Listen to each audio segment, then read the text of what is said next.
వెంకటేశ్వర స్వామి ముడుపు అంటే ఏంటి, అది ఎలా కడుతారు, ఈ వీడియోలో తెలుసుకుందాం.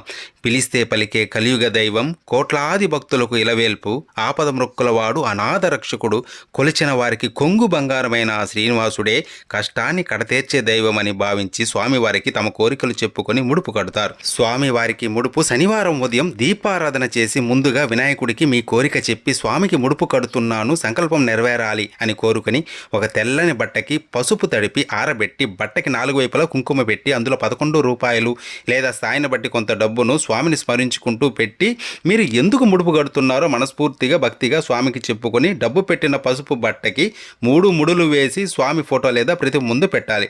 కోరిక తీరాక ముడుపుతో దర్శనానికి వస్తానని ముందే స్వామికి మాట ఇవ్వాలి. స్వామి అష్టోత్తరం గోవిందనామాలు ప్రతిరోజు చదువుకోవాలి. కోరిన కోరిక తీరిన తర్వాత స్వామి దర్శనం చేసుకొని ముడుపుతో పాటు కొద్దిగా వడ్డీని కూడా కలిపి స్వామిని తలుచుకొని ఉండిలో వెయ్యాలి.